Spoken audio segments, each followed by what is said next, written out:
Hello, beautiful people. Welcome to your practical application of astrology. We are in the after effects of Sagittarius new moon, digesting whatever energies came through for each of us individually and also collectively. And I'm recording this on Wednesday when there is quite a lot of stuff happening in the sky. Jupiter is opposing Mercury retrograde, or vice versa, whichever one is opposing, they are in opposition. The second one, also Sun is squaring Saturn, and Venus will be sextile in Neptune later on, and Moon is still in the sign of Capricorn, which is my 12th house.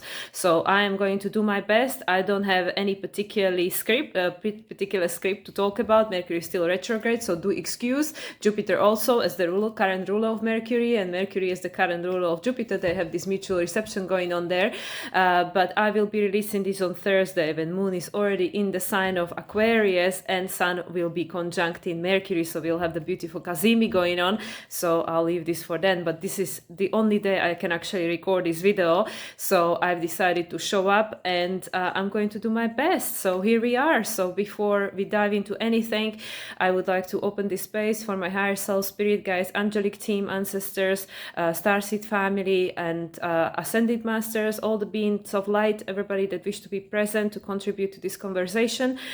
I feel my dragon is definitely present, so I invite my dragon to be here and chip in with whatever there is to be chipped into this conversation. So thank you everyone for being here. As I said, I don't really have anything particular to talk about apart from the fact that this Sagittarius new moon definitely was a very profound energy, and as I already spoke about in my astrological two past astrological forecast, it is quite magical. But I mean, we are not really used to magic, are we? We are not really used to look at this reality from the lens of magic and potentiality and unlimited options and stuff. Like the way we were being conditioned to look at a world around us is very limited, right?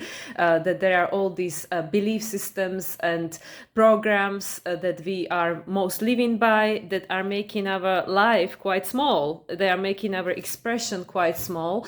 So with this new moon in Sagittarius, that all is being challenged. And this new moon in Sagittarius that we just experienced, ruled by Jupiter retrograde in opposition with Mercury retrograde, and so it goes.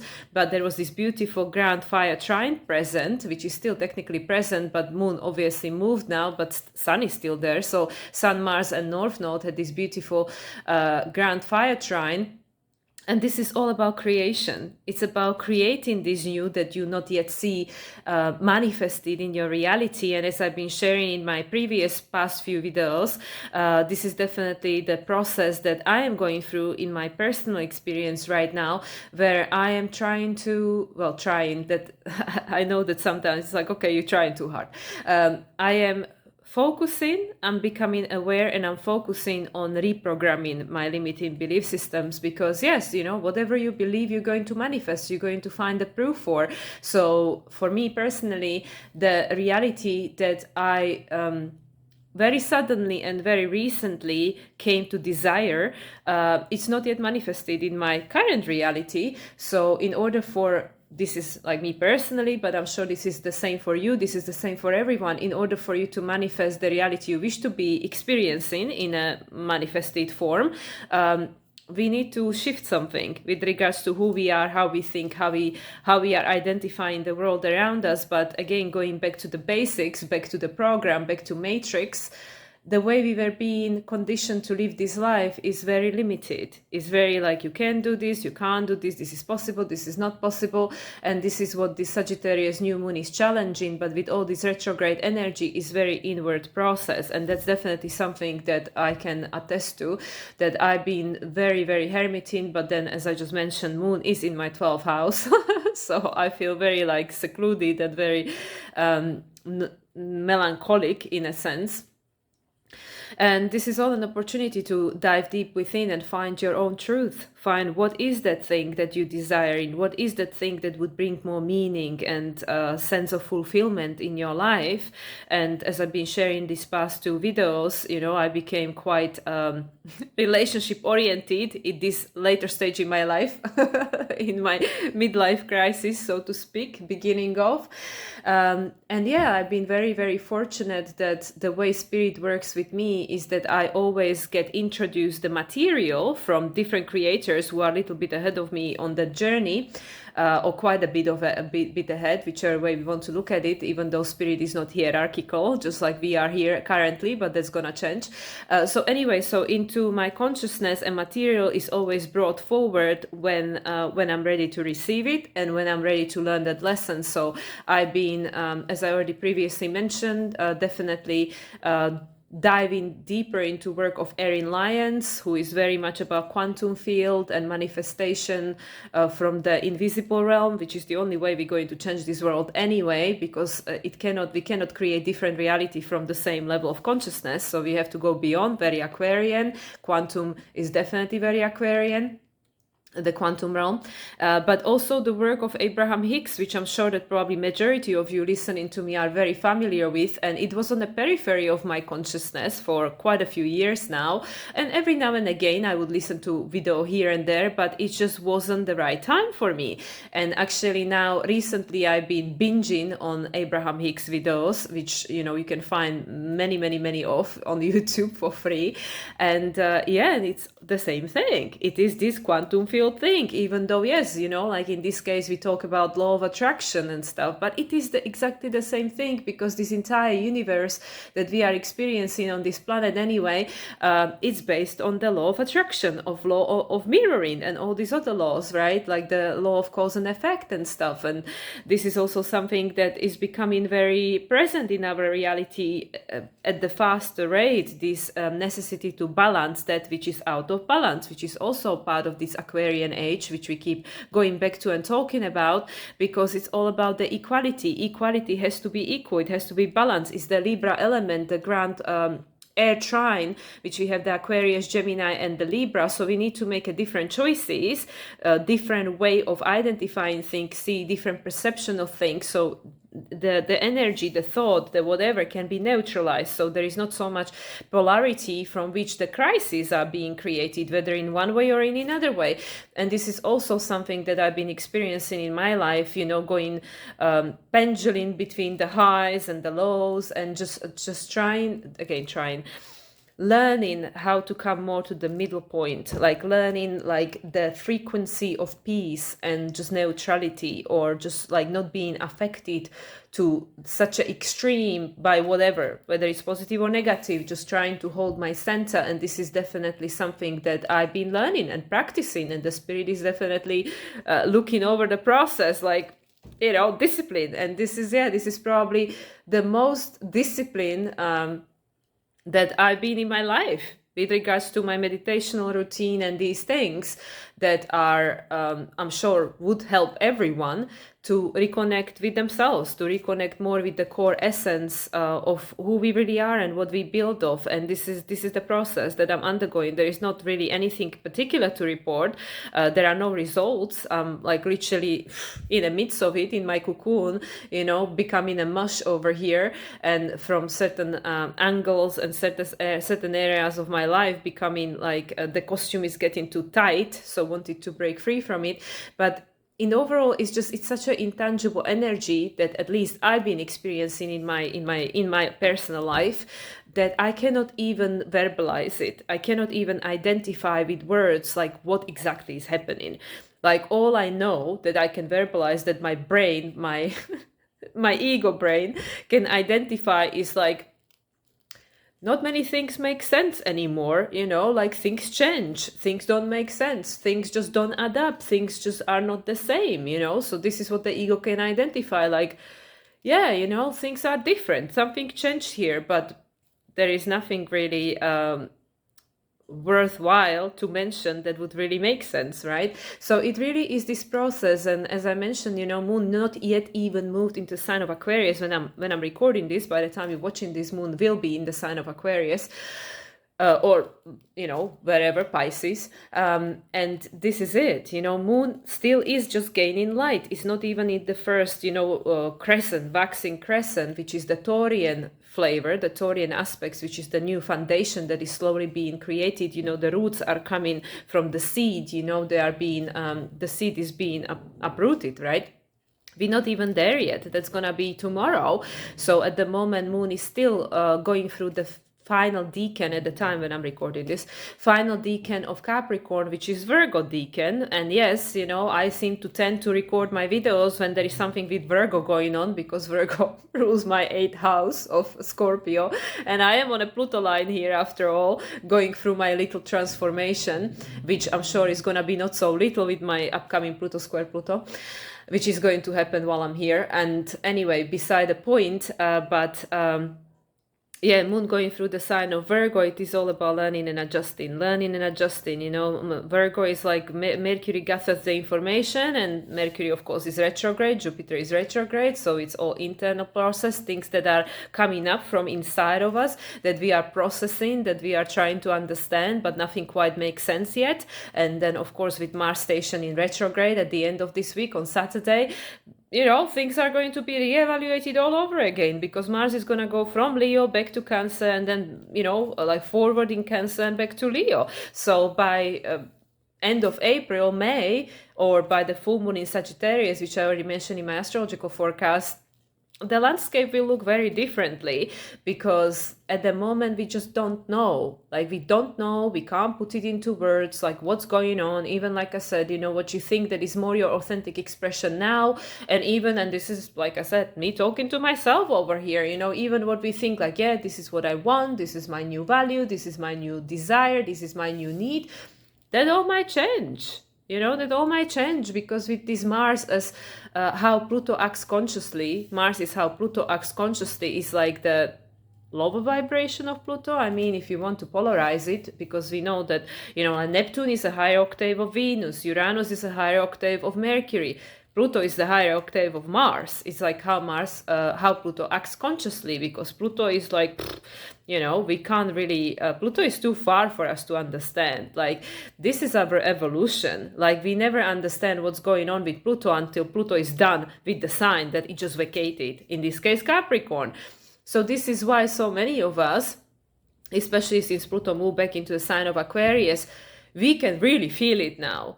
Like, oh my God, my life kind of became very unstable, not necessarily in a material form yet, but in the emotional realm, because suddenly this shell that you've been surrounded by, whether it's your identity, I'm sorry if you can hear my stomach, I haven't had a breakfast yet, but I record the best with empty stomach.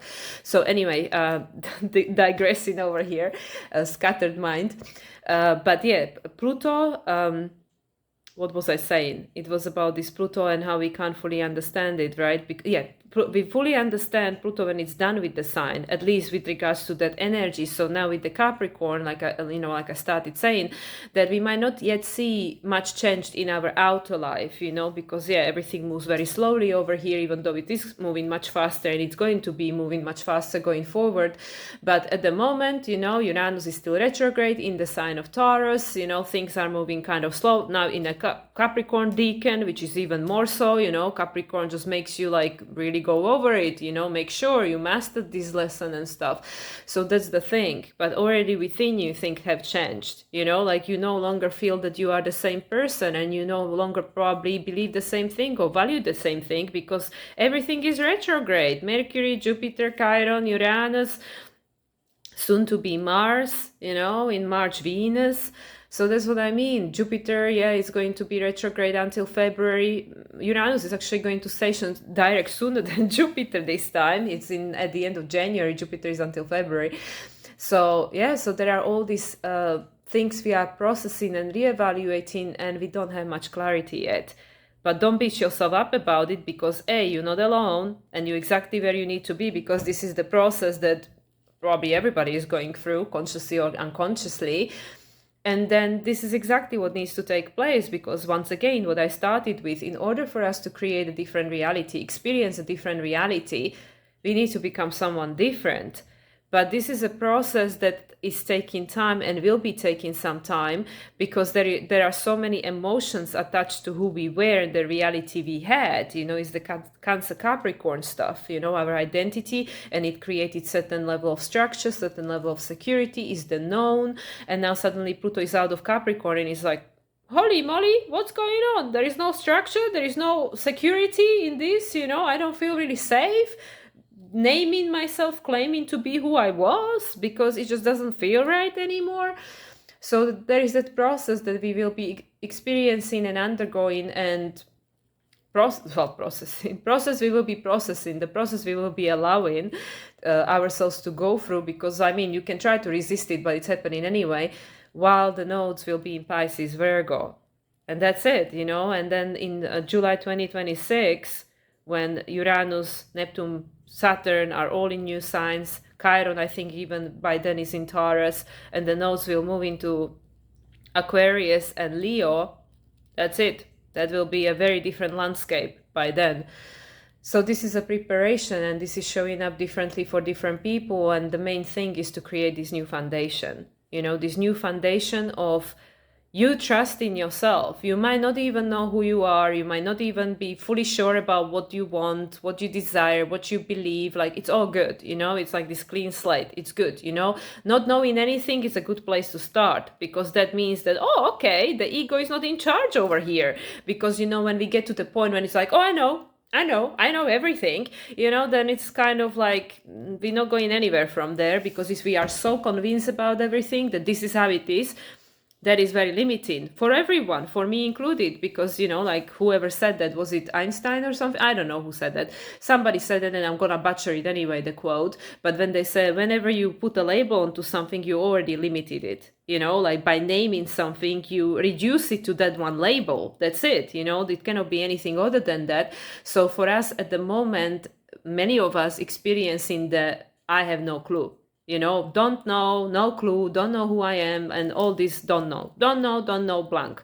You know, that's not a bad place to be, even though it's scary, because, you know, the ego wants to know it, the ego wants to control, wants to be in charge. But again, repeating myself like a parrot, ego only knows what already happened. It's past, it's already gone, you know, like Abraham Hicks would say, it's old news, don't worry about it, it's old news. But yeah, you know, then we have the teachings of all other people like Teal Swan, you know, who would say, like, but you have to feel the feels, you have to feel the emotions, you need to process it.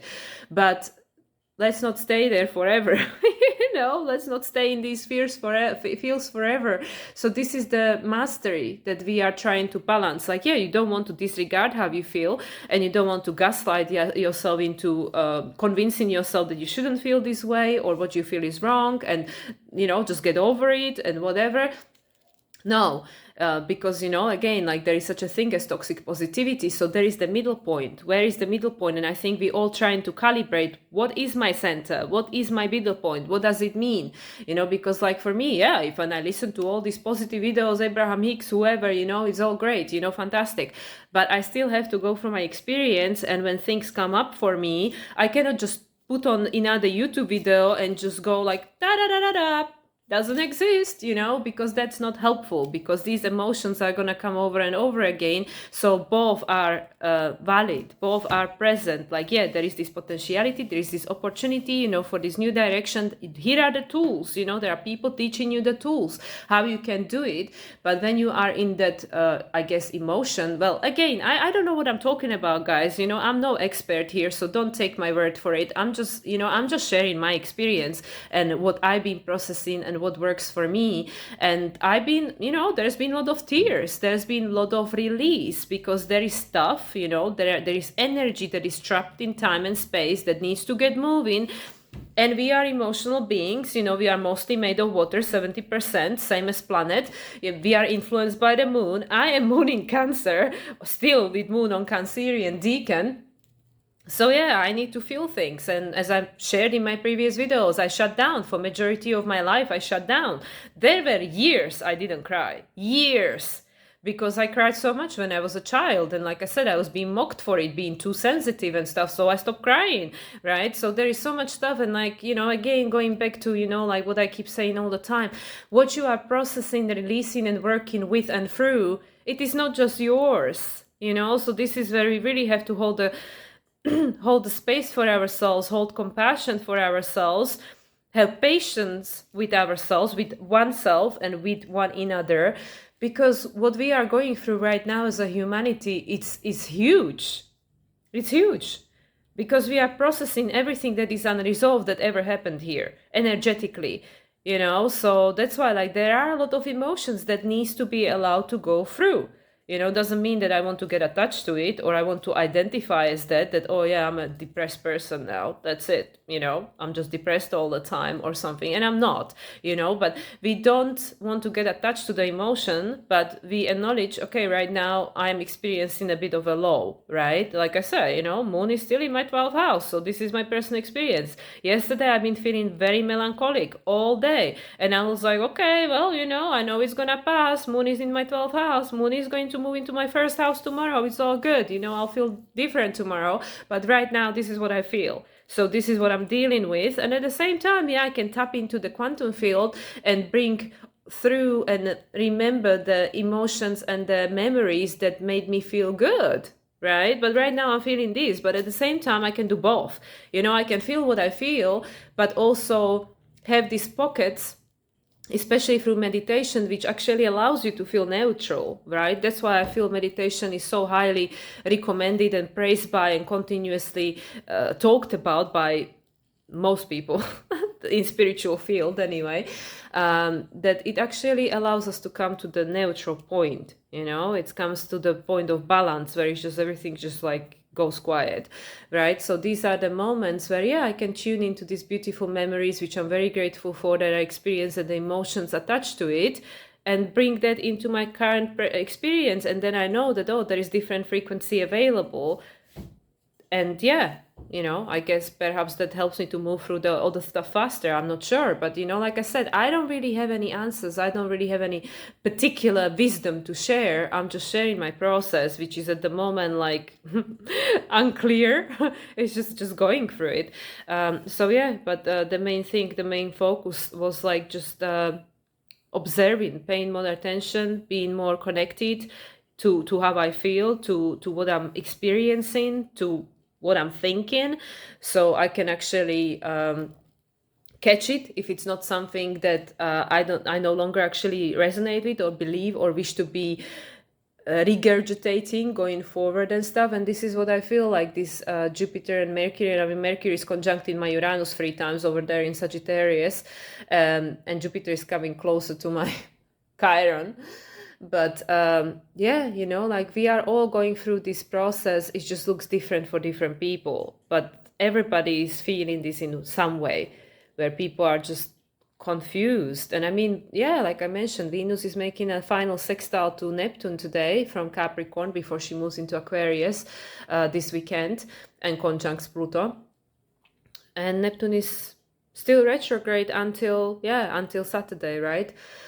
So this is taking us inwards to reevaluate, because this is the final closing sextile, which is about Aquarius, what needs to be released, what needs to be liberated, what we need to liberate ourselves from, because it became too, the outfit that we were carrying and wearing until now just became too small. That's it. We're ready to expand, you know, Jupiter. We're ready to expand, Jupiter in Gemini. You decide what it is. So at the moment, we don't know exactly what it is. We don't know exactly what we choose in. We don't know what we believe in, but we know the contrast. Based on the experience we already had, you know, with these retrogrades, reevaluating things, going back, coming back over, you know, like just coming around again. We know the contrast, we know what we don't want. So that's a good starting point again. Like, okay, yeah, I already gone through this, I already know, and this is something that I don't need to experience again, and that's it, you know. So anyway, you know, like you know, I always say, you know, oh my god, like I say it in one video like 200 times. But the bottom line is that you're not supposed to know everything now, because moon is still dark, and we will be building up towards the Gemini full moon next week. So by then we will have a little bit more clarity, but Mercury is still retrograde for this full moon in Gemini. So I really, really feel like, yes, you know, you have the full moon, new moon, but until full moon in Sagittarius, because that's the full moon, which is the illumination of the moon we just experienced, until the full moon on June 11th, by which point Jupiter is in Cancer. And this is, of course, Mars already being back in Leo, so Mars is already done with Cancer, retrograde and back. The landscape will look very differently, and this is what I really feel. So that's why I really believe that we are not supposed to know yet, because there are all these things that have to take place between now and June that are going to change everything again. So yeah, I can think that I know, but what does it help me if that what I think I know right now is going to be maybe redundant in next 6 months? So that's why I really feel, and this is me talking to myself again, we just have to have the patience and the compassion and trust in the process, which is not easy because we want to know, we want to control, we want to be able to predict. And actually, perhaps this is a good place to answer this question. Somebody once asked me in the comments that what is my take on astrology going forward. I think that person particularly meant perhaps predictive astrology. And this is again something which I'm going to share, that is something I am experiencing. I already shared aspect of it, that my brain deletes predictions. So for example, I used to watch, just like everyone, the astrological predictions, like, the month ahead, like, horoscope for Aquarius, Taurus, whatever, Cancer in this case for me, Aquarius, Taurus, Cancer, these are my big three. And my brain deletes all of it. Yeah, I will listen to it, and like, take it in. And if you ask me literally 1 minute later, I have no idea what I heard, because my brain deletes predictions. Like literally, it's crazy. And you can say like, short attention span, we all suffer with that these days. And retention, very bad, because we are bombarded with far too much information that our brain can actually process.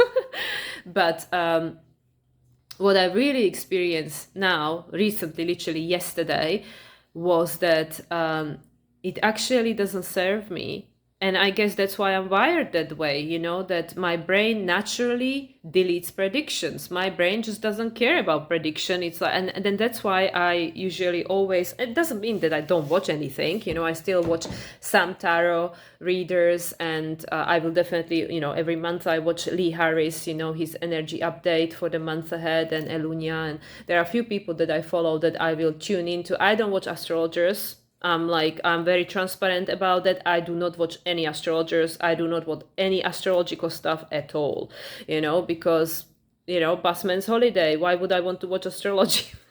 I don't need to watch astrology. And also that I don't want to compare myself to anyone, I just want to come from my authentic expression.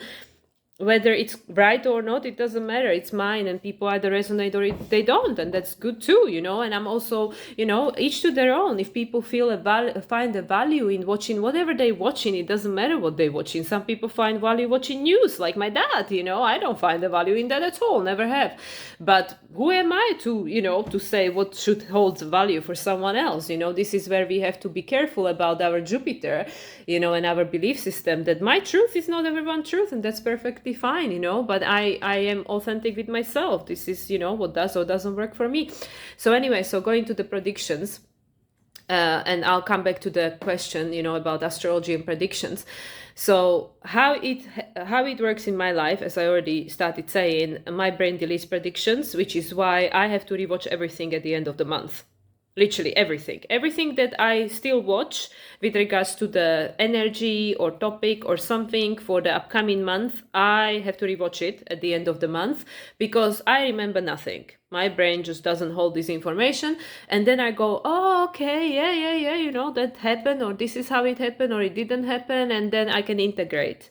Then it kind of like helps me to integrate the experience, but it doesn't rule my life. I don't go like, they said this would happen and now I'm doomed and now I'm going to worry about it all the month. And then obviously, because you are the creator and by the law of attraction, that's exactly what's going to happen, right? Which is, like I said many times, this is what they use as a tactic in mainstream media to help you co-create the reality somebody else wants, not you, So that's why I don't subscribe to that. I don't watch anything, not mainstream anyway.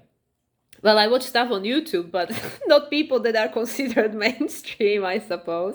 So anyway, so yesterday I had an experience, and I actually did receive a predictionary thing, with regards to tarot. And I got very upset about it, because the card that came up for me for the end of the month, and I'm just being transparent, just sharing an experience here, which again might or might not resonate with other people. And it was a card that I'm very sensitive about because of my personal experience. I am not gonna say the card, but anyway, it was a card that I have a very high sensitivity towards in tarot. It is not a major arcana; it's a minor arcana, but yeah. So I got really upset. I was listening to this thing, and I know the person had a very good intention and actually talk it out. Like pulled clarifying card, and it's like, don't worry, everything's gonna be fine. But my immediate knee-jerk reaction was I got very upset. Like very upset about that card, and straight away, my ego kicks in, and I'm like, okay, that's it then. The whole month is a doom now. Don't care about beginning, middle of the month. Let's just focus on these last cards at the end of the month. That's gonna be all dump. So I might as well delete this whole month and let's just go to January now. And then I actually, I was like observing myself, having a little tantrum like a toddler, emotionally, and then I'm like, what? Like after all this stuff that I've been consuming in this past week or something from Abraham Hicks, past few weeks from Erin Lyons and stuff, you still giving this one card a power over your life? Like seriously, this is how it's gonna be. This is how I want to keep living my life. That one card is now determining my entire month and my future. So then, what my I don't know what other type of mind, a cheeky mind, said like, you know what? I'm gonna put because I write all these things in my calendar, and then. Including transits, this is because, again, I cannot keep all this information in my head. So I wrote a completely different card in my calendar. Yeah, the same number, different suit, very different meaning, right? So I was like, oh yeah, this resonates. This feels much better. So that's what I mean. So I'm just sharing this as an example, how much power we give to someone else or something else. And this is astrology, tarot, whatever. And again, if it serves you. And today, after I've digested that experience, I actually said, well, but this is good. This is good because it actually shows me that, well, you have a choice and now you can test your spiritual muscles of being the creator or, creatrix. And now you can put it into practice. So this is actually good. It's a good lesson because in my case, because this is my experience, it shows me this is not helpful for me anymore. So, I'm not going to, be digesting this anymore because it's actually not helpful. It is helpful in the case that I had this realization, and also it is a good lesson. It tests me to go like, oh yeah, how convinced you are in this new way of thinking or this new pattern that, me for myself, I'm trying to adopt, with this reprogramming, the way I think, the way I orient myself. And it's a work in progress because the program is very deep. It goes very deep. The roots are very deep. So it is continuous, going back and forth, back and forth, back and forth, like everything takes time to become a new habit, right? So yeah, so that was a gift, it was a gift because I could see that, okay, I'm still not as stable, obviously this is all very new to me. So I go straight into default, knee-jerk reaction to the experience, where the ego kicks in and stuff. And then at the same time, it teaches me something. Is this still valuable to me? Is this something that I resonate with? And then the main lesson of the experience is that, well, but you say that you are a creator. You're trying to convince yourself to believe that you are, so put it into practice now. This is your opportunity. So yeah, so it's so funny because I was literally going to put it in my calendar what the card was, and then I was like, no, it's not gonna be this, it's gonna be something different. Or I was also thinking like, okay, there was a positive card, positive, again, polarity, and our attachment to it at the beginning of months, and this very, opposite card at the end of the month. Okay, let's switch it. I'm going through these emotions now, so this is it. And then at the end, it's gonna be the other thing. So that's what I mean. So this is just a really simple example of how you can manipulate your reality. And then people listening might think that, well, but you are delusional because what if that will still happen? And and I guess that's how we're going to test our manifesting muscles and go, well, what story do I want to believe? That but it's destiny, this is the energy. But then, and this is coming to answering the question the person asked me a few months ago about predictions and astrology and prediction going forward in Aquarian age.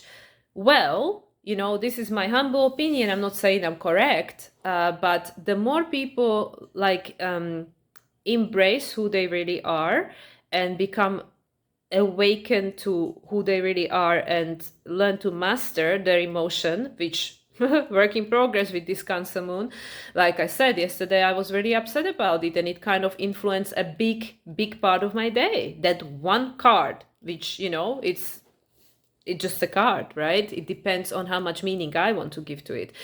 So anyway, the more we go forward and learn to work with these laws, with these energies, we learn to master emotions, we learn to manipulate the energy, we learn to tap into the quantum field and rewrite the stories, rewrite the change the timelines. And this is happening all the time anyway, but the more we do it consciously, astrology and any of these things eventually will be irrelevant, because even these things were and I mean, yes, going back into the past, they serve the purpose of prediction, because I guess that was what people needed. It helped them to just like me yesterday, to work, like some people would say that it's like a weather forecast. Okay, it's gonna be raining, so you take your umbrella to work with you, right? Yes and no.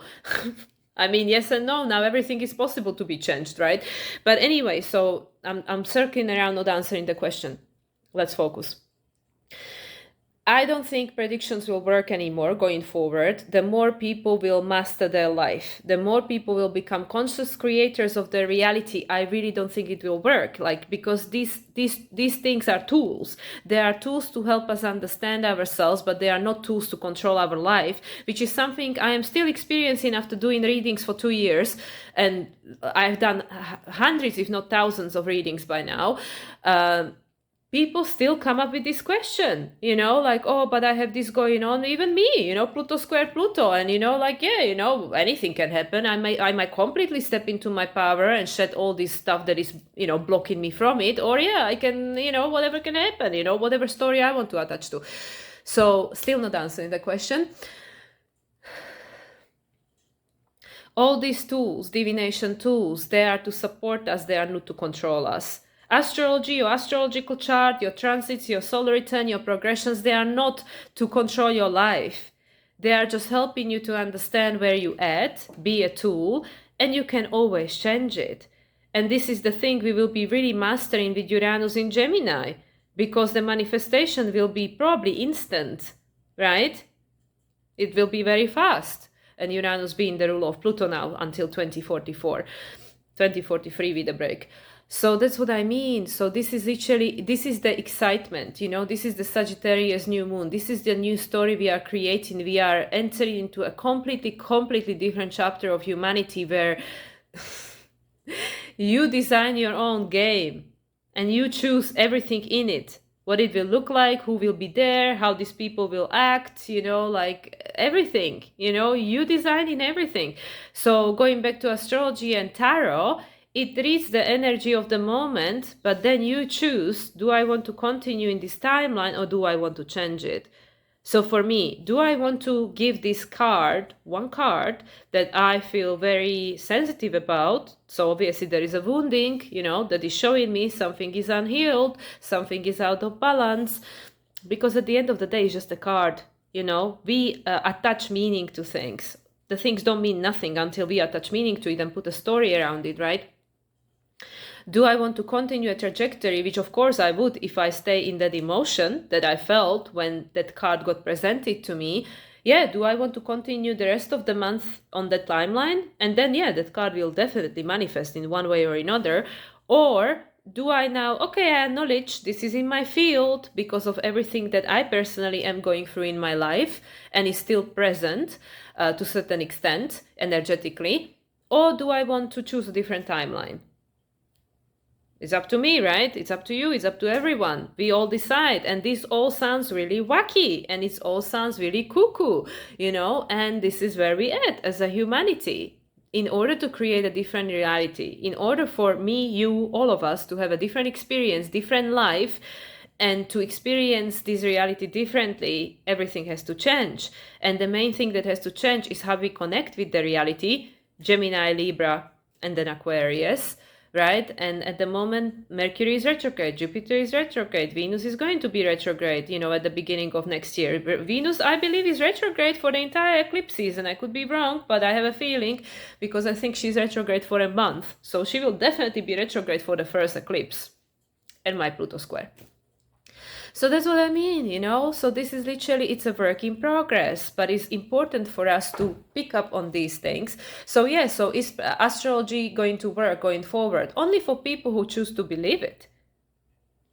Because more and more people will become aware of these divinational tools and start using it for themselves. They don't need someone else to tell them. It's always good to get a second opinion, but we no longer will give it importance.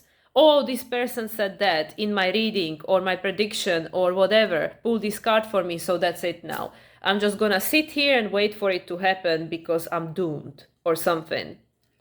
Yes? No? Whatever you decide. So I don't believe so. I believe that especially by the time Pluto is done with Aquarius, I don't think so, that astrology will be used so much for predictions.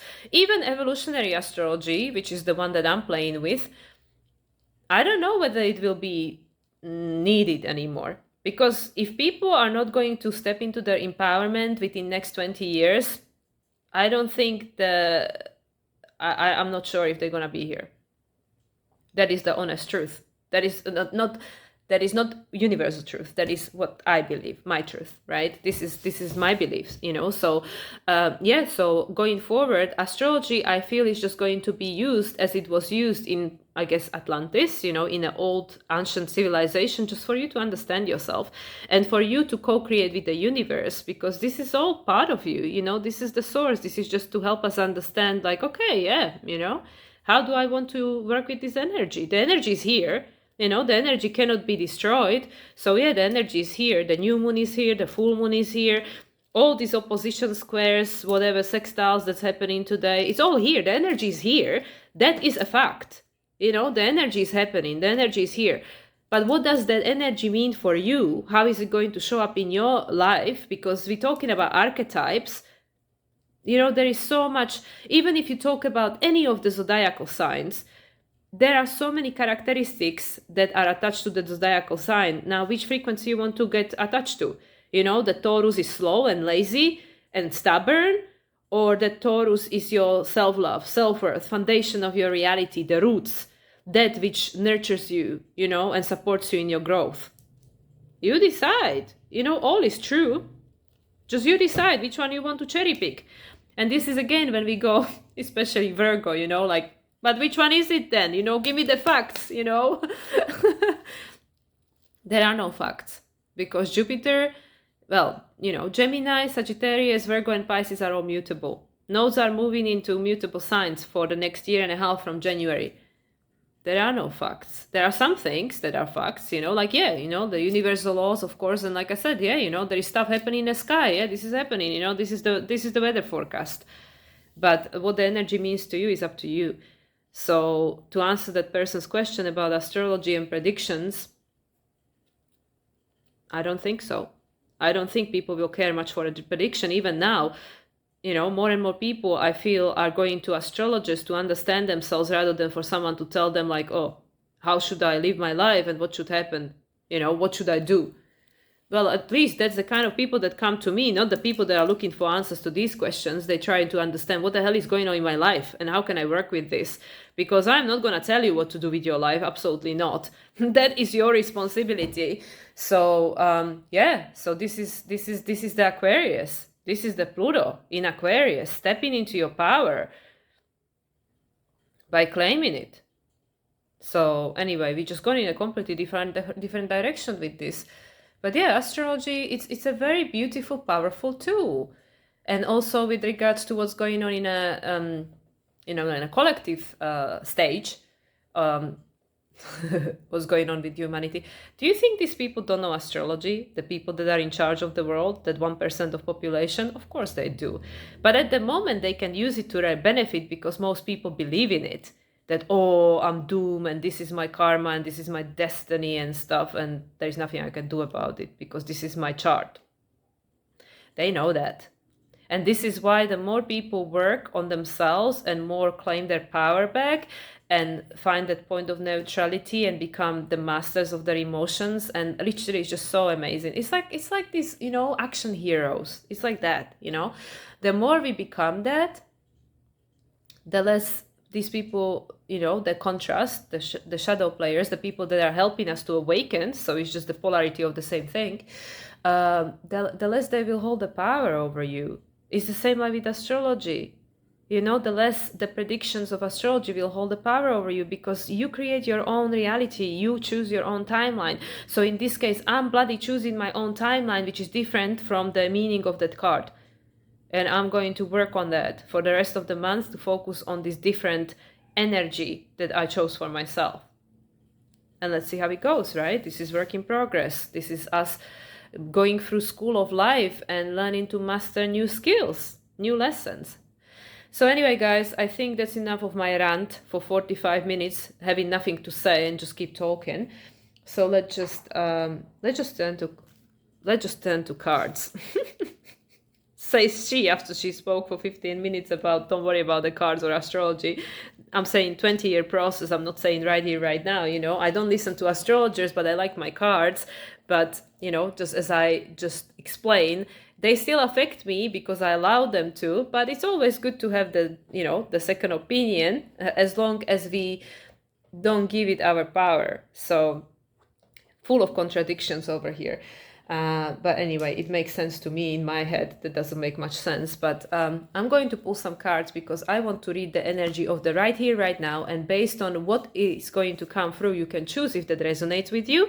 And you can choose what you want to do with that energy. Whether you want to, you know, hold it as your truth, or whether you go, nah, that is not my truth, or I choose not to be my truth going forward and I'm going to change it.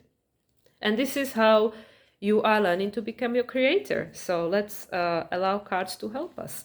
So, okay, so I'm going to use the wisdom of the house of night. I always say it's the wisdom of the night because moon is still in my 12th house. So we're going to ask Nyx, which is the goddess of the night. Yeah. This is Collette Baron-Reid. Okay, so Nyx, what do you have for us? It's kind of like a black moon Lilith energy, I feel.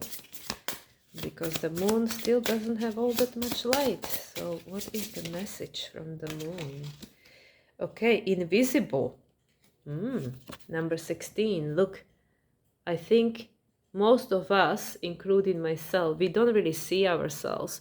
We don't really understand who we really are. So that's why we seek in this validation outside of us. You know, we seek in the Libra, the mirror, to tell us who we are, but nobody's going to tell you who you are because they just see you through the filter of their own experience, right? And what they've gone through and their belief system and their value. So yeah, invisible, number 16, number 7. So we're going to look into that. Why do we feel invisible? And what's at the bottom? Individuality. Exactly. Don't look to someone else to tell you who you are because you're going through the process of individuation. And it's number 47, which is number 11, master number frequency. You are becoming the master creator, right? You're individuating. You're going through your own authentic process. So the world will no longer make sense to you outside of you because the world that you are wanting to create and birth has to be birthed from inside of you through your own individual authentic expression. So, okay, let's see. This one has very short description, which is good. So we're going to start with this invisible, the energy on hand at the moment. Sometimes you might feel like you don't fit in, and as if you are invisible to others. As your goddess, I see you, I know you, and I believe in you. I know that not everyone has the ability to recognize you fully, and that perhaps you are so caught up in their own stories, that they can't see you. It's okay, because those who can see you are the important companions on your path to finding your magic. Another meaning for the symbol you have chosen is that circumstances might require you to step back and remain in the shadows. Now is not the time for you to tell all and show everyone your truth. Being invisible protects you from harm right now, so that you can observe your surroundings without being vulnerable. Stay hidden and watch what others do before acting. It's the cocoon, right? is the cocoon. And I really resonate with this very strongly, because I really feel the desire and need to disconnect myself, even from people close to me, because I just really need to not be influenced by anything and anyone.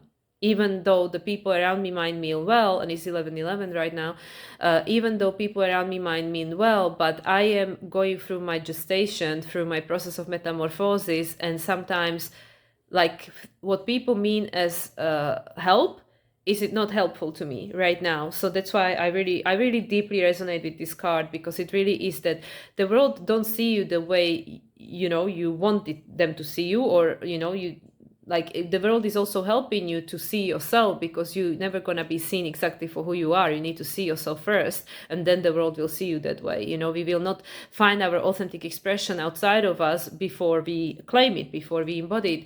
But I really resonate with this, that there is we're going through a process, and this is again my personal experience, so I'm not saying this is universal truth. I feel very vulnerable in my process right now, because it's very new. There are a lot of things that are very new, which I don't quite understand, don't quite know yet, and I feel a little bit protective of that. I feel protective of that seed, of that something that's growing, and I don't want to be influenced by anyone, even people who say they care about me and mean well. I just really want to just create this like a shield of invisibility. So this is my personal experience. However, this is showing up for you. You again use your discernment to interpret the card in a way that resonates with you. And then the 47, which is this individuality. Sorry, yes, 47. Yeah, 47. And it's apparently someone called Zoe. No two snowflakes can ever be the same, just as you are special and unique too. This is something to celebrate. I have marketed one young vampire in a way that is unique, setting her apart from all others. Choosing her symbol is important because it reminds you to reflect on your unique qualities. It also reminds you not to compare yourself with others. This is a futile exercise because no one is the same. No one's beauty greater or lesser than yours. No one's life better or less than yours. Others may seem happy doing things a certain way, but if you feel as if you are compromising yourself to fit in, don't. People will love you for who you are, not someone you are trying to be. Your task here is only to be yourself. This is a powerful sign. Yeah, this is very connected.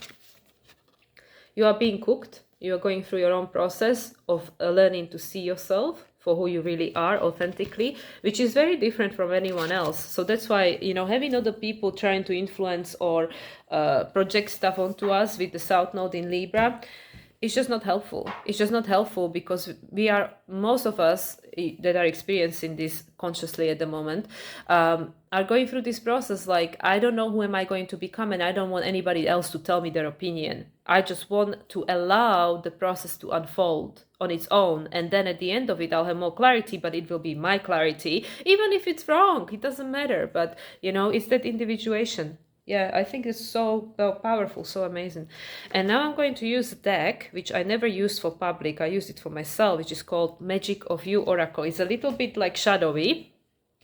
But yeah, let's see what's hiding behind all of that, the shadow work that many of us feel that, in the midst of the dark night, right? The shadow work. But yeah, you are being cooked. You are recognizing your authentic expression. And it's important for you to stay true to yourself. Okay, the magic of you. Let's see what is the magic of you wanting to tell you. Oh, okay, there is a jumper. Opulence. It's time to lead. 21. Stepping into your leadership qualities. Look, that looks like a little bit like an emperor card, like with the horns, which, they will tell you is the Aries. To me, is the Mars in Capricorn, emperor. But yeah, opulence. And it's the number 21, which is the world in a tarot. So it's the closing of the cycle, no longer externalizing the power to the external authority, but internalizing your authority, becoming your own creator.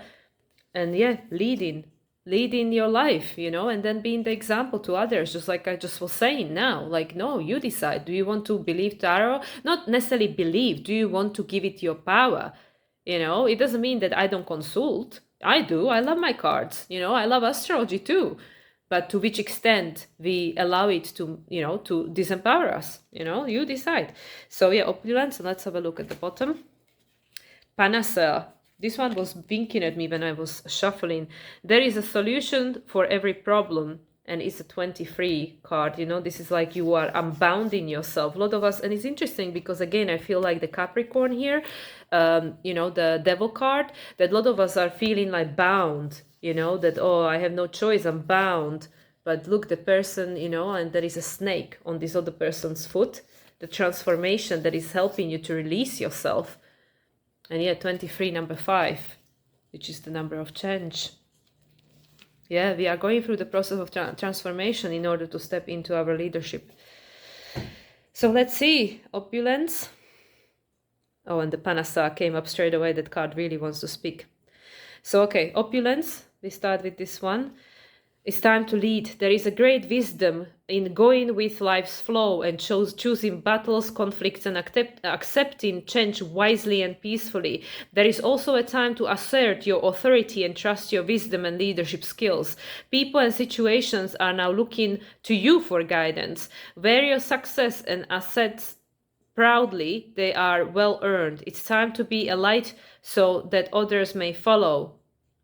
And then the description, the girl in opulence wears a lavish golden crown of leadership. It emits a radiant glow and signifies spiritual enlightenment as well as earthly accomplishment. Being in an exalted position gives you the opportunity to be a wise leader and help others, much like happiness is only real when shared, and being exalted only meaningful when it helps others. Very Aquarian, all about the equality. It's no longer the hierarchical. And let's speak to this card that really, really wants to speak so bad. There is a solution for every problem. When a situation, person, or thing appears to tie you down or hold you back, at the same time there is the blessing of an opportunity for a solution and rebirth of the situation. The maiden on the card floats along, her feet not even touching the ground. This image conveys, where am I? Day-to-day events in the grand scheme of her life and are not holding her down or back. This image conveys that day-to-day events in the grand scheme of her life are not holding her down or back. The rope and the rock on one foot might slow her, but the snake, the ancient symbol of goddess, on the other is simultaneously rebirthing her. When Panacea appears, allow a situation to transform and rebirth, in fact, expect it to. Why don't you just reach down and untie the knot yourself? It is loose. Why are you slow in relinquish this sense of being weighted down?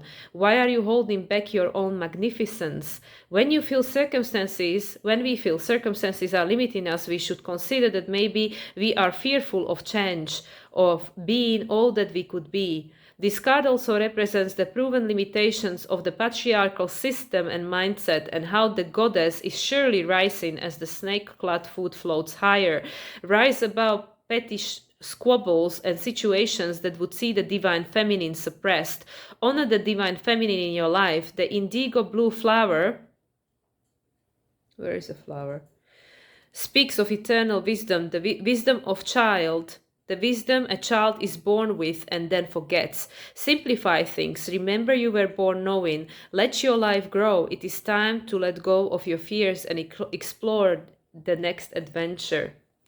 Yeah, so yeah, literally this is it. We becoming unbound, we are freeing ourselves from this Capricorn. Pluto is done with Capricorn. We are freeing ourselves from that old way of being, and understanding that everything that happened, even for me yesterday with the card, everything serves a purpose, and it's an opportunity for leveling up. And we can always change things. This is the thing. You can untie the knot. You can change things. And behind everything is a transformation. Just like a kind friend of mine was referring to a situation I'm in, and she said that it must be very painful. And I responded to her, yeah, it's challenging, but behind the pain, there is a growth. And that's the thing, that's exactly the thing. This is what we're going through right now, individually and collectively, to get to this.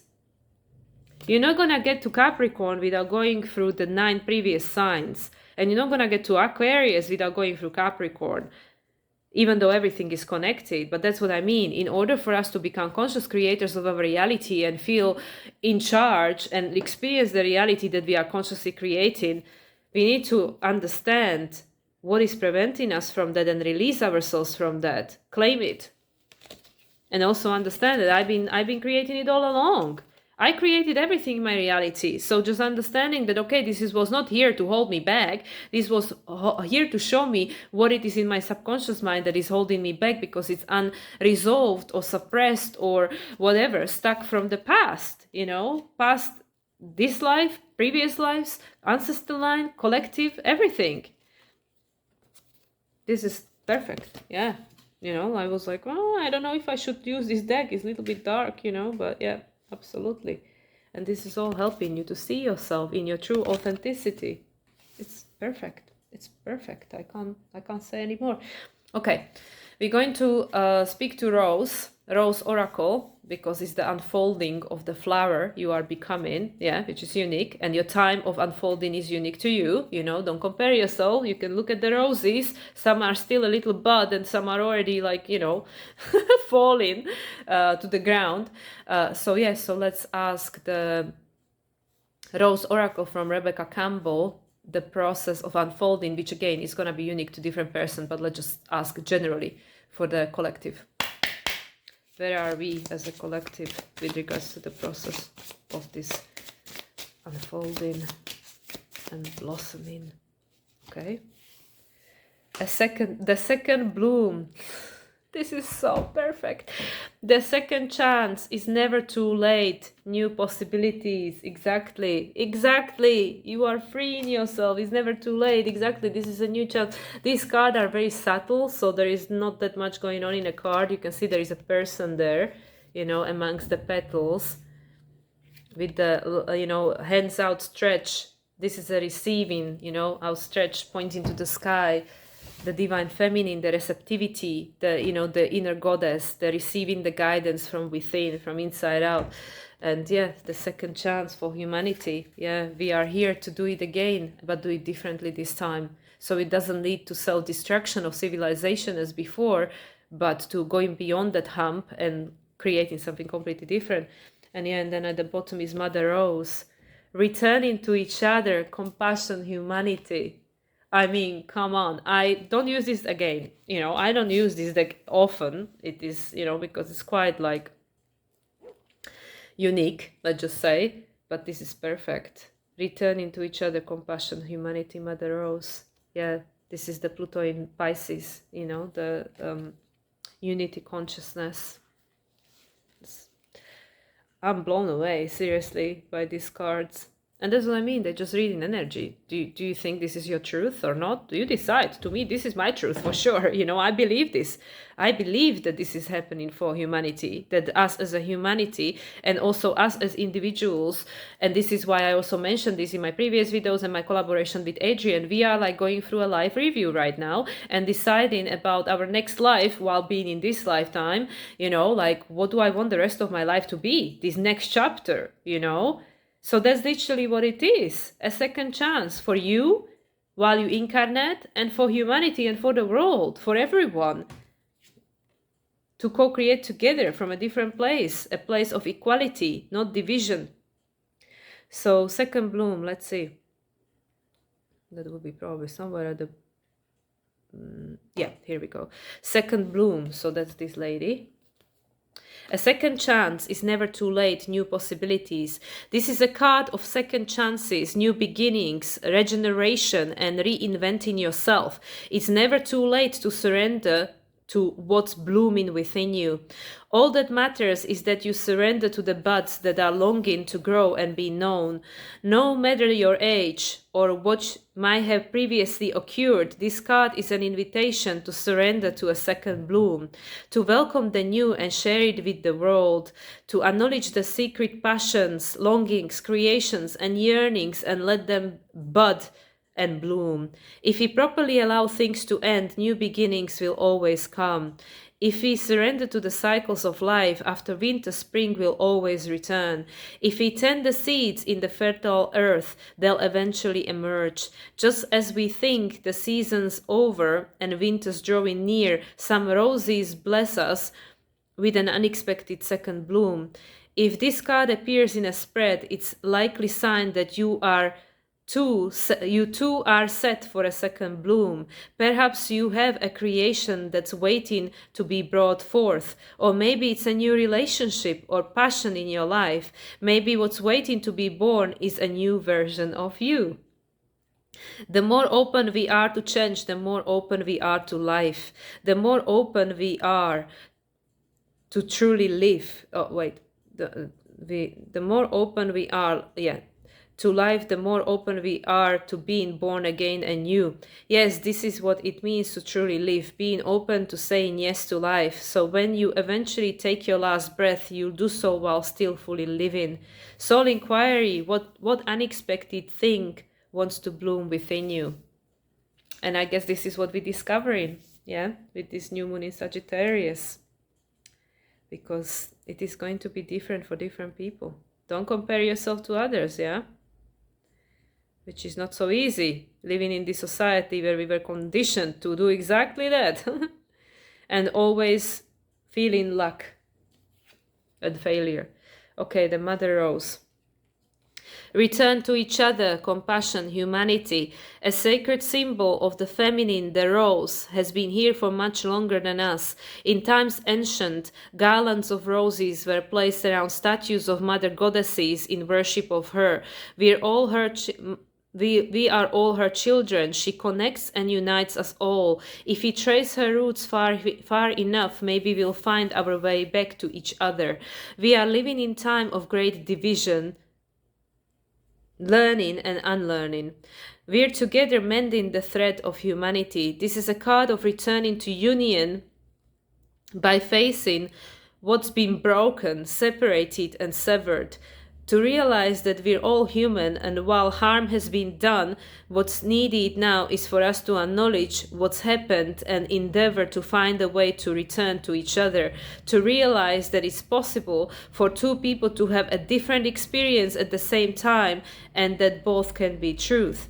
Mother Rose longs for humanity to drop our defenses and reach out to each other with deep honesty and compassion, to face and untangle the sadness, anger, and hurt from our hearts with the help of her grace, to dig our roots deep until we find common ground. Which relationships are difficult for you now? Who has hurt you? How can you soften and express your truth without being defensive? How can you open yourself up to the possibility that two truths can exist at once? Rose transmission, Mother Rose, please show us how to find our way back to you, to the earth, and each other. Please help me to acknowledge what's difficult for me, and may my heart be filled with compassion for all. Wow. Yeah. I'm gonna leave it at that, with this card anyway. Okay. Now I'm a little bit torn because I have a deck here which I wasn't necessarily going to use, but let's just use it because speaking of earth, I have the nature spirit from Denise Lynn. I was like, all the decks I chosen are very ethereal, and then there is this one which is like Mother Nature, but now because of this card that just came up, I feel need to use this deck. So, okay, nature spirit, what is the message here? Nature spirit, you have a message for us. Please share what Mother Gaia wants to share. Sweat Lodge. Yeah, this is something that I would like to do again while I'm in Mexico. Temazcal, which is the rebirth. Sweat Lodge.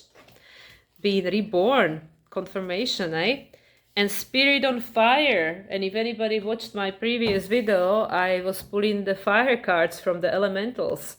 Spirit of fire, the creation, the sun, authenticity. We are creating a new authentic expression of who we are to create a different world together. And look at that, the womb place, the dark, and from that the light, the yin and the yang. They are both needed, you know. It's not like, oh, you know, because yes, it's about the rise of divine feminine, but you know, the goal of the game is the equality. It's not about one better than the other, that okay, now we're going to dump all the men and now women are in charge. No, it's about the equality. It's about finding the middle ground, because both are needed, the day and the night, the yin and the yang, the going within and going without. That's what creates the whole wholesome experience of being human on this planet. You know, otherwise it's like life half lived, right? Again, everything I'm saying, I am just sharing my perspective and my perception of reality. I mean, no way saying that it should be the same for you or you should agree with me. I'm just saying what's coming to me to share. So, okay, let's do the sweat lodge. Card meaning, cleanse yourself. Yeah, this is the process of rebirth we're going through. Release. Cleanse yourself, body, mind, and soul. Purify, clutter, clear. Let go of objects and relationships that no longer serves you. Purify your body, go within, meditate, talk to the Creator, give thanks. Your native spirit wants you to know. Sweat lodges are small dome structures covered with skins. Okay, so this is about the sweat lodge. This card chose to tell you that it's time to clear out the clutter in your life. Sometimes clutter can be things in your closet that you don't love or use, but sometimes clutter can be outmoded relationships or habits that no longer serve you. The clearer your inner and outer space becomes, the easier it will be to hear the sweet messages from your soul. The journey. Sometimes these cards chooses you when it's time to do some physical detoxification. Fast for a day, drink green juices, clear out some clutter, love it, use it or get rid of it. Even one small item can make a difference. Yeah, you know, this is what we're going through on an internal process. Yeah, we're letting go of a lot of things, many people. And this is also, again, you know, with the analogy I use with regards to the cards and stuff. I personally, in the experience I'm having right now, for myself and the process I'm experiencing, I much more value the one-on-one sessions with someone rather than the predictions. You know, like I have booked for myself, again, a session with this channeler that I go to speak to spirit. And I see that much more as the weather forecast, which for me would be useful rather than buying, you know, a year ahead predictions and then getting obsessed about, oh my God, I'm doomed. But that's just my process, you know. So this is what I'm sharing, that what I am recognizing, that this is maybe something that I can change and see how it goes. And, you know, and I can always change it again, right? And spirit of fire, you know, the creation. Spirit of fire. Card meaning, transformation, take risks, face your fears, break out of old patterns and conventions. Just because you've always done something in the past doesn't mean that you need to continue to do it in the future. Try something new, change your routines and habits, reach out in new direction. The Thunderbird is rising in you. Out of the ashes come new growth and new beginning. When you first awaken in the morning, focus on the emerging sunlight. Imagine that you are breathing in that light. Gaze unblinkingly into candle flame and focus your awareness on inner flame within you. By doing this, you activate in the spirit of fire that dwells within you and around you.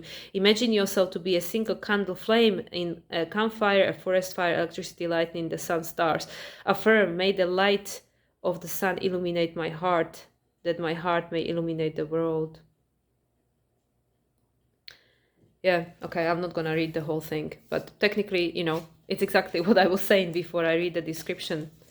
We are going through the wound, you know, we are in a wound of being reborn, and there is a lot of transformation, there is a cleansing, purging, yeah, there is a lot of stuff that's taking place for the new to emerge, and it's a process, and it will take time. But we're getting there, you know.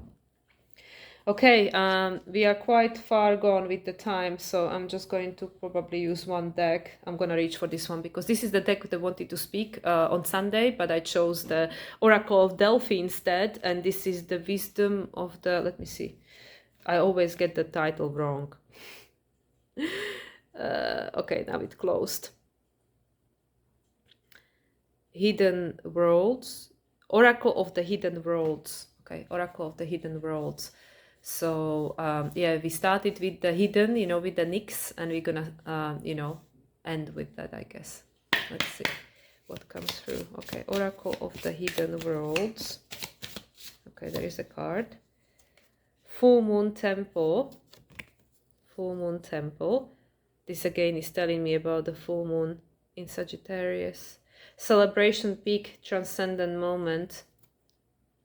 You know, we will have much more clarity by then, even though, like I said, there is a full moon coming. And homeward traveler. Yeah, Sagittarius, traveler. Completion, reunion, return, number 21. Again, the world. This is 27, the 9. We are coming into the year 9, the year of Hermit, 2025, the year 9.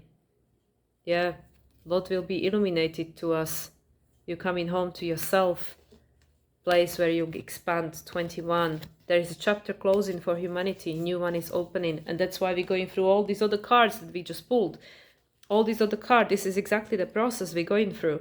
You know, all the purging, cleansing, seeking your own authentic expression, needing to see yourself first before the world can see the new you, releasing yourself from the past. And yeah, this hope for the humanity coming together. The second bloom, the second chance for humanity. It's just amazing. Okay, let's see about these two cards. And then I guess probably we should close with that. 27, full moon temple. This one. Celebration, peak, transcendent moment. The time has come to celebrate an achievement, a moment of glory and beauty, to recognize the sublime blessings that a blessing that is within you. It is time to set up an altar within the home, to sing the praises of the Spirit and to give thanks for all that you have. Look around and know that in every moment of gratitude lies a key which unlocks more gifts, that opens the gate and allows the awaiting treasures of life to find their way to you. It is time to build a temple to the fullness of your spirit, just as this moon is full and this temple has been created to expand her energy and amplify it. So too, when you build an altar or create a space within your life for gratitude, celebration, joy, glad union with others, the beauty of life grows more apparent, seems more present, and can be felt with every light thread of your feet upon the blessed earth. Put down the work and carve out this time. Commit to celebrating your life and recognizing the milestone of your personal soul quest along the way. Take time to create a sacred space, be it an altar or a room or a home that is a safe and nurturing space for you. Life must have its moment to delight in, and you must now find a way to bring into existence a celebration of what have you done. What you have done in making it so far, dear one. Celebrate your life. We of the hidden worlds do, for you are a hopeful and unique creature. And when you remember this, you will feel the title of pleasure sweep through you once again, reawakening you to the joy of your own existence. So, illumination, I take time to celebrate who I am and what I'm becoming. Each achievement is worth recognizing, for when I do, the possibilities of life open up to me. Yeah, you're reconnecting with the own temple of who you are. Your body is the temple for your soul. Wow. Yeah, this is the journey to recognize that, to fully reconnect. So all these new pathways will open. And again, look at all that water. Yeah, the intuition, the emotion. This is amazing. I'm like, yeah. Yeah, and the last card, Homeward Traveler. I'm gonna end with that because it's clock. The clock is running. We can save the other deck for another time. And this is a 21. This is a second 21 we have over here. There was already one. Yeah, the opulence, the leadership, becoming your own leader. Homeward travel, a completion, reunion, return. You have reached the stage of your journey where much of the hard work has been done. You have traveled far and gone through many tests and dangers.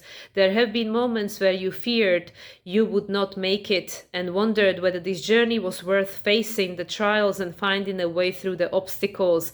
You could have stopped at many times along the way, but something within your soul called you onwards, and so you kept moving in the direction of your goals. There was much risk, and now comes comes the reward, for you are being guided through the last stages of your journey, and there can be no longer any doubt that you are, dear friend, heading in the direction of your true home.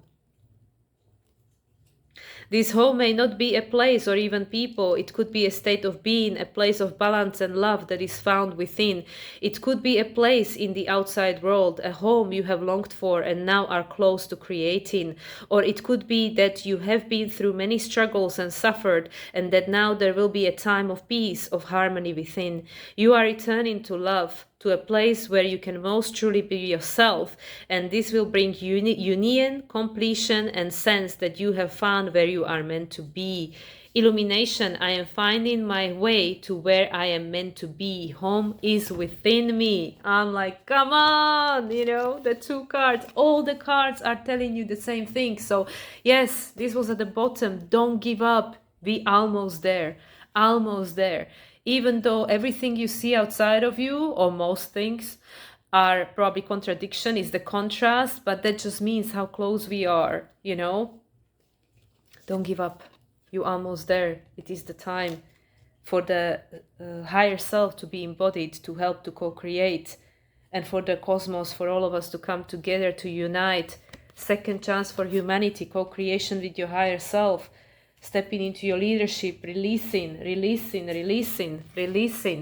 becoming, releasing and becoming, right? Your authentic self, to finally see yourself for who you are, your authentic expression. So yeah, I'm not saying you will have all the answers by full moon in Sag, June 11th, but there will be much more clarity. I am sure about that. Okay, guys, with that, I'm going to close. I want to thank my higher self, my spirit guides, ancestors, Mother Nature, Moon, because it was very present, angelic team, ascended masters of all the being of lights that were present, Nyx, the goddess of night, and Mother Mary, that was also present. Everyone that was present, thank you so much for being here. Thank you for co-creation. Thank you all the cards and the messages that came through, and the hope for humanity. Thank you everyone for watching. Thank you for being here. I wish you all a wonderful rest of the week. My astrological forecast dedicated to full moon in Gemini will be coming out on Sunday. Stay tuned for that. And yeah, in the meanwhile, enjoy. Much love to everyone, and bye for now.